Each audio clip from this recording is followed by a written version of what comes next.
ಫಸ್ಟ್ನೇ ವಾಕ್ಯ, ಇವತ್ತಿಗೆ ಇಷ್ಟೇ ಸಾಕು. ಇವತ್ತಿಗೆ ಇಷ್ಟೇ ಸಾಕು. ಈ ವಾಕ್ಯಗೆ ಇಂಗ್ಲೀಷ್ನಲ್ಲಿ ಹೇಳ್ತೀವಿ that's enough for today. That's enough for today. ಇವತ್ತಿಗೆ ಇಷ್ಟೇ ಸಾಕು ಅಂತ ಹೇಳ್ತೀವಿ. ನೆಕ್ಸ್ಟ್, ನೀನು ಯಾವಾಗಲೂ ನನ್ನನ್ನು ಪೀಡಿಸುತ್ತೀಯಾ ಅಥವಾ ಕಾಡಿಸುತ್ತೀಯಾ ಅಂತೀವಲ್ಲ, ಇದನ್ನು ಇಂಗ್ಲೀಷ್ನಲ್ಲಿ ಯಾವ ರೀತಿ ಹೇಳೋದಂದ್ರೆ you are always nagging me. You are always nagging me ಅಂತ ಹೇಳ್ತೀವಿ. ಮುಂದಿನ ವಾಕ್ಯ, ನಾನು ಹೇಳೋದು ನಿನಗೆ ಕೇಳಿಸ್ತಾ ಇದೆಯಾ. ನಾನು ಹೇಳೋದು ನಿನಗೆ ಕೇಳಿಸ್ತಾ ಇದೆಯಾ. ಈ ವಾಕ್ಯಗೆ ಇಂಗ್ಲೀಷ್ನಲ್ಲಿ ಹೇಳಬೇಕು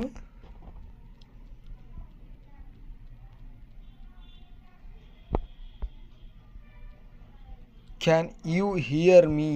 ಕ್ಯಾನ್ ಯು ಹಿಯರ್ ಮೀ. ನಾನು ಹೇಳೋದು ನಿನಗೆ ಕೇಳಿಸ್ತಾ ಇದೆಯಾ. ಇದಕ್ಕೆ ಈ ರೀತಿ ಹೇಳ್ತೀವಿ. ನೆಕ್ಸ್ಟ್, ನೀನು ಈ ಒಗಟು ಬಿಡಿಸಬಲ್ಲೆಯಾ. ನೀನು ಈ ಒಗಟನ್ನು ಬಿಡಿಸಬಲ್ಲೆಯಾ ಅಂತ ಕೇಳ್ತೀವಲ್ಲ, ಅದಕ್ಕೆ ಇಂಗ್ಲೀಷ್ನಲ್ಲಿ ಹೇಳಬೇಕು can you answer this riddle. Can you answer this riddle. Riddle ಅಂದರೆ ಒಗಟು. ಅದಕ್ಕೆ ನೀನು ಈ ಒಗಟು ಬಿಡಿಸಬಲ್ಲೆಯಾ ಅಂತ ಅರ್ಥ.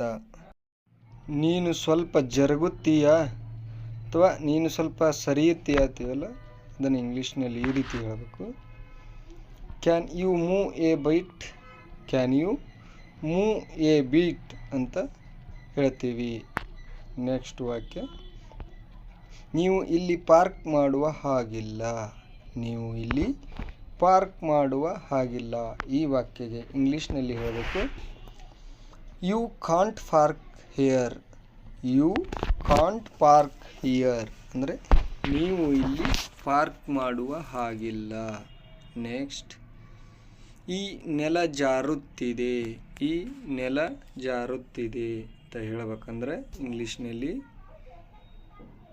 This floor is slippery. This floor is slippery. ಈ ನೆಲ ಜಾರುತ್ತಿದೆ. ನೆಕ್ಸ್ಟ್, ನನ್ನ ಶರ್ಟ್ ಬಟನ್ ಕಿತ್ತು ಹೋಗಿದೆ. ನನ್ನ ಶರ್ಟ್ ಬಟನ್ ಕಿತ್ತು ಹೋಗಿದೆ ಅಥವಾ ಅಂಗಿ ಬಟನ್ ಕಿತ್ತು ಹೋಗಿದೆ ಅಂತೀವಲ್ಲ, ಅದನ್ನು ಇಂಗ್ಲೀಷ್ನಲ್ಲಿ A button came of my shirt. A button came of my shirt ಅಂತ ಹೇಳ್ತೀವಿ. ನೆಕ್ಸ್ಟ್, ಅವರು ನಮ್ಮ ದೂರದ ಸಂಬಂಧಿ. ಅವರು ನಮ್ಮ ದೂರದ ಸಂಬಂಧಿ. ಯಾರಾದರೂ ಕೇಳ್ತಾರಲ್ಲ ಇವ್ರು ಯಾರತ್ತ, ಯಾವಾಗ ಹೇಳುವಾಗ ಹಿ ಈಸ್ ಅವರ್ ಡಿಸ್ಟಂಟ್ ರಿಲೇಟಿವ್ ಅಂತ ಹೇಳ್ತೀವಿ. ಹಿ ಈಸ್ ಅವರ್ ಡಿಸ್ಟಂಟ್ ರಿಲೇಟಿವ್ ಅಂತ ಹೇಳಬೇಕು. ನೆಕ್ಸ್ಟ್, ಏನಾಗಿದೆ ನಿನಗೆ ಅಂದರೆ ಏನಾದರೂ ಅವ್ರು ಡಲ್ ಆಗಿದ್ರೆ ಮಾತಾಡ್ಸುವಾಗ ಕೇಳ್ತಲ್ಲ, ನಿನಗೆ ಏನಾಗಿದೆಪ್ಪ ಅಂಥೇಳಿ ಆ ಥರ what's the matter with you. What's the matter with you ಅಂದರೆ ನಿನಗೆ ಏನಾಗಿದೆ ಅಂತ ಅರ್ಥ. ಅವನು ರಾತ್ರಿ ಇಡೀ ಎದ್ದಿದ್ದಾನೆ. ಅವನು ರಾತ್ರಿ ಇಡೀ ಎದ್ದಿದ್ದಾನೆ. ಒಟ್ಟ ನಿದ್ರೆನೇ ಮಾಡಿಲ್ಲ ಅಂತೀವಲ್ಲ, ಅದನ್ನು ಇಂಗ್ಲೀಷ್ನಲ್ಲಿ he has been awake all night. He has been awake all night ಅಂತ ಹೇಳಬೇಕು.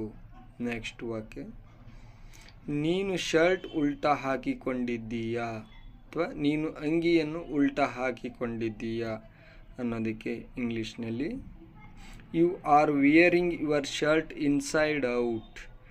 You are wearing your shirt inside out ಅಂತ ಹೇಳ್ತೀವಿ.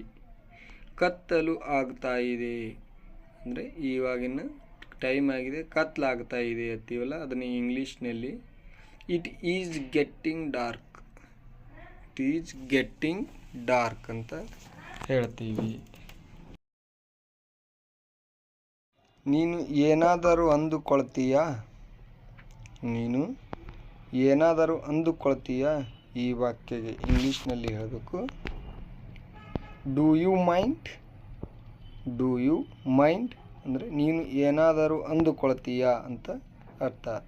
ನೆಕ್ಸ್ಟ್, ಅವರು ಗುಂಪು ಕಟ್ಟಿಕೊಂಡರು. ಅವರು ಗುಂಪು ಕಟ್ಟಿಕೊಂಡರು ಅಂದರೆ ಎಲ್ಲರೂ ಜಗಳ ಆಗುವಾಗ ಅಂತ ಹೇಳ್ತೀವಲ್ಲ, ಅದನ್ನು ಇಂಗ್ಲೀಷ್ನಲ್ಲಿ ದೇ ಆಲ್ ಗ್ಯಾಂಗ್ಡ್ ಅಪ್ ಅಂತ ಹೇಳ್ತೀವಿ. They all ganged up. Thank you.